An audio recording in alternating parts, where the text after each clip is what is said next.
علاش خاصك تكذب على راسك باش توصل؟ First office of Amazon.com Inc. They race to the finish line. Hickamel Garage is going to hang on. He's got a world record. I'm going to catch the NFL. I will be in the NBA. Why would you think you can make it in the NBA? Because I think I can do anything. This is my desk here. Have you ever had a dream you want him to do you so much you could do anything? غنبداو القصه من ميسي وكريستيانو غيتنافسوا على شكون هو احسن هداف دولي في العالم. رونالدو ب 143 هدف وميسي ب 115 هدف دولي. الحاجه الغريبه اللي لقيتها هو لا رونالدو ولا ميسي كاينين في المرتبه الاولى، ولكن علاش ملي كنقلب في جوجل كنلقى كريستيانو هو رقم واحد، وهذه قصه بوحدها. المهم المرتبه الاولى كاينه فيها مرأة سميتها كريستين سينكلير من كندا ومسجله اكثر من 190 هدف دولي. وبما ان الداتا ملعوب بها غادي ندوزو لمثال واحد اخر، والقصه هذه المره بدات في سنه 1945 من بعد الحرب العالميه الثانيه. واحد الشاب سويدي سميتو غاندر هاك حطم رقم قياسي في مسافه 1500 متر في مده قياسيه اللي هي 4 دقائق و8.2، وفي ديك الوقيته كلشي سحب ليه باللي هذا هو البيك اللي يقدر يوصل ليه الانسان. وديك 4 دقائق صعيب يفوتها شي حد من بعد. وهذا الشيء بالدراسات اللي داروها العلماء على اساس ان جسم الانسان ما يقدرش يتحمل جهد اكثر وما يقدرش يجري بسرعه اكبر، لان القلب والرئه ما يقدروش يوفروا الاكسجين الكافي للجسم، وحتى الا حاولتي هذا غيكون هو المصير. ومن الخطأ يتعلم الإنسان، وعادي العلماء حتى هما يقدروا يغلطوا، والبعض منهم كيقدر يصحح هذا الغلط. وهذا الشيء اللي دار واحد منهم سميتو روجر بانيستر بريطاني وكيقرا في جامعة أوكسفورد، واللي حاول يثبت العكس في سنة 1954. في نظرك شنو صار عليه؟ And people said, well, there may be a barrier. You can't keep on running faster. Is 4 minutes the barrier? وبالفعل ولا أول شخص في التاريخ حطم داك الحاجز، والناس بدات كتآمن. من موراه جاو بزاف الناس منهم هشام قري. That's how Roger Bannister, the 25-year-old medical student, became the first man in the world to run a mile in under 4 minutes.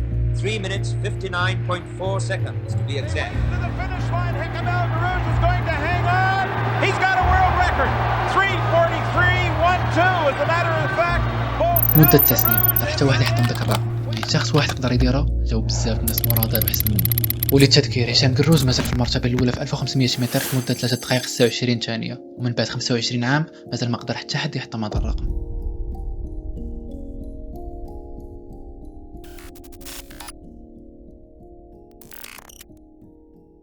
غالبا باغي توصل لشي حاجه في حياتك، وهذا الشيء علاش مازال كتقاتل حتى لهاد النهار. ولا تقدر تكون حبستي حيت ما بقيتيش كتامن بلي راك قادر توصل بسبب شي حد دخل لك الشك في راسك، ولا بسبب الظروف اللي خلاتك تفكر غير كيفاش تبقى حي حتى الغدا، ولا حتى بسبب والديك اللي غيروا لك الراي ديالك بخصوص شنو باغي دير. وفي الصراحه ما نقدرش تلومهم حيت باغي لك غير الخير وما فاهمينك شنو باغي دير، وتقدر حتى انت تكون ما فاهمش راسك. ولكن شي في هاد الوضعيه شنو غادي دير؟ واش غادي تحارب راسك والمجتمع وتكمل، ولا غادي تهز يديك وتحبس بحال ما طرا والو؟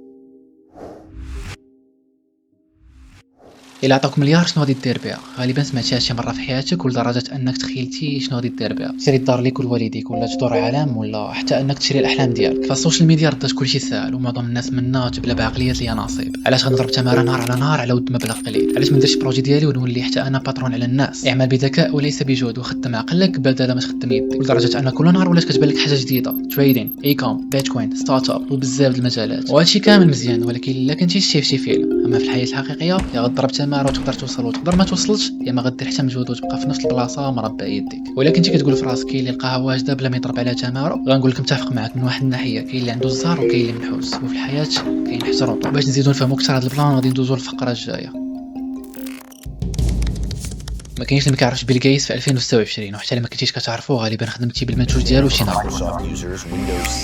الثروه ديال هاد الشخص كتفوت 115 مليار ديال الدولار. وباش نوضح لك شحال هذا الرقم كبير، نفترضوا انك عايش منذ زمن ادم عليه السلام وكتجمع 100,000 دولار في العام، وبعمليه حسابيه بسيطه اللي هي 200,000 عام مضروبه في 100,000 دولار غادي تعطيك 20 مليار. بكل بساطه ما وصلتي حتى للربع ديال الثروه ديالو. ولكن كيفاش كيقدر شخص واحد يدخل الفلوس اكثر من 100 دوله مجتمعه؟ واش كاين غير خدمه وتماره، ولا شي سر معين اللي خاصنا نعرفوه كاملين؟ من واحد الناحيه بيل غيتس كشخص معروف بالكرم والاعمال الخيريه، وواحد من الاهداف ديالو يعاون الانسانيه في المشاكل ديالها كالاحتباس الحراري وتغير المناخ، حتى انه داير جمعيه كيتبرع بالفلوس ديالو لمساعده المحتاجين في العالم كامل. ومن ناحيه اخرى كاين اللي كيشوف هذه الصوره ديالو اللي كيحاول يرسمها منذ سنين صوره مزيفه ديال واحد الشخص نصاب كيحاول يخبي القناع ديالو الحقيقي وراء الكرم ومساعده المحتاجين. ولكن هذا ماشي الموضوع ديالنا، فزوين ولا خايب حنا ما شغلناش، بغينا نعرفوا غير شنو هو السر. في الصغر ديالو بيل غيتس كان معروف بالذكاء ديالو مقارنه بالاطفال اللي قدو، وبلا شك كان متفوق في الدراسه ديالو. انتقل لواحد المدرسه خاصه سميتها ليك سايد وهو عنده 12 عام. والمصادفة العجيبة أنه ديك المدرسة كان فيها واحد الحاسوب من أول الحواسيب في العالم كامل، واللي هي حاجة نادرة في ديك الوقت، وقليل من المدارس اللي عندهم هذا الحاسوب في العالم كامل. وبما أن الدراسة كانت سهلة بالنسبة ليه قرر يتعلم البرمجة بديك البيسي وتعلمها من الزيرو. وتما تلاقى بواحد الشخص اللي سميتو بول آلن اللي غيولي الصديق ديالو في مدة قصيرة،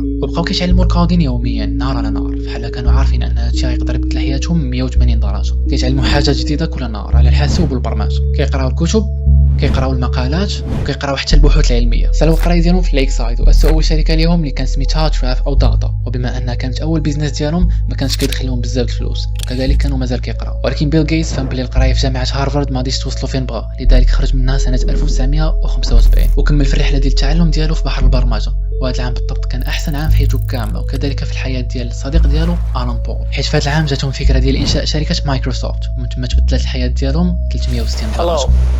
I'm Bill Gates. في هذه المرحله غتكون لاحظتي شنو هو السر، واخا ما قلناش شنو هو. كيفاش قرا بيل غيتس في مدرسه فيها بيسي في الوقت اللي كاع المدارس ما فيهمش، كيفاش عائلته دخلته يقرا في مدرسه بريفي الصغر ديالو، ولا حتى ملي كبر في جامعه هارفارد، وكيفاش لقى الوقت الكافي باش يتعلم البرمجه في البدايات ديالو. ولكن غتلاحظ كذلك الجهد اللي ضرب باش يتعلم البرمجه في سن صغير. كذلك كان معروف عليه يوميا كيضرب تمار وكيتقاتل، ما كاينش السبت ولا حد روبو، ما كاينش السفر، ومنين كانت عنده 20 عام حتى 30 عام هو كيضرب تماره باش يبني الشركه ديالو، لدرجه انه لمده 5 سنين وهو كيراجع كل سطر من كل كود خرجته الشركه، وهذا الشيء اللي خلاه يخرجها من الكراج لشركه فيها آلاف العمال على الصعيد العالمي.